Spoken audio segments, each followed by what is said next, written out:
Bro இங்கே தாமரை பூ கிடைக்குமா? ப்ரோ அந்தாண்ட இறங்கி போய் பாரு ப்ரோ, ஃபுல்லாவே தாமரை தான் இருக்கும். இது ஃபுல்லா ஏரி நினைச்சிங்களா, ஃபுல்லா தாமரை இலைய சூழ்ந்து இருக்குங்க. கிட்டத்தட்ட இது 150 இருந்து 200 ஏக்கர் ஃபுல்லாவே ஒரு தாமரை இலை தாமரை பூவா சூழ்ந்து இருக்கும். இது வந்து அரசாங்கம் வந்து தூய்மை செஞ்சு கொடுக்கணும்னு சொல்லிட்டு மக்கள் சார்பில் நாங்கள் கோரிக்கையா வைக்கிறோம்.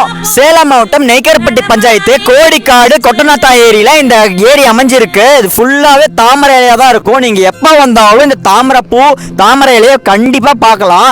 ஏன்னா இது கிட்டத்தட்ட ஒரு 2 வருஷம் மேல இப்படியே தான் இருக்குன்னு சொல்றாங்க மக்கள். அரசாங்கத்துக்கு நாங்கள் கோரிக்கை தாங்க வைக்கிறோம். நாங்கள் குற்றம் சாட்டல, அதனால நாங்கள் கோரிக்கை தான் வைக்கிறோம். இது உடனடியாக உங்களால எவ்வளவு சீக்கிரம் முடியுமோ அவ்வளவு சீக்கிரம் இது சுத்தம் செஞ்சு பழைய மாதிரி ஏரியை கொண்டு வந்துருங்க. அதுதான் எங்களுக்கும் வேணும். சேலம் மாவட்ட மக்கள், இங்க இருக்கிற மேட்டு தெருவுங்கிற ஊர் மக்களுக்கும் நாங்க சார்பா கேட்டுக்கிறோம். மக்களும் அதே மாதிரி ஏரிக்கு சைடில் இருக்கிற இடத்துலலாம் குப்பை கொட்டுறாங்க, அப்புறம் தீ கொளுத்தி விடுறாங்க. அதெல்லாம் வந்து அரசாங்கத்து மேல குற்றமே சொல்ல முடியாது. ஏன்னா இதெல்லாம் செய்யறது மக்கள் தான் முழுக்க முழுக்க.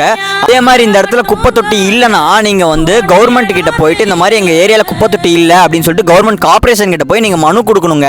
அது விட்டுட்டு நீங்க இதே ஏரி இடத்துலயே குப்பை பண்ணீங்கன்னா, குப்பை கொட்டிட்டே இருந்தீங்கன்னா மேலும் மேலும் குப்பை அதிகரிக்கும். ஏரியில இந்த மாதிரி குப்பை விழுறதுனால ஃபியூச்சர்ல பாதிப்பு வரும். அதனால தான் சொல்றேன், இது வந்து மக்கள் மேலேயும் தப்பு இருக்கு.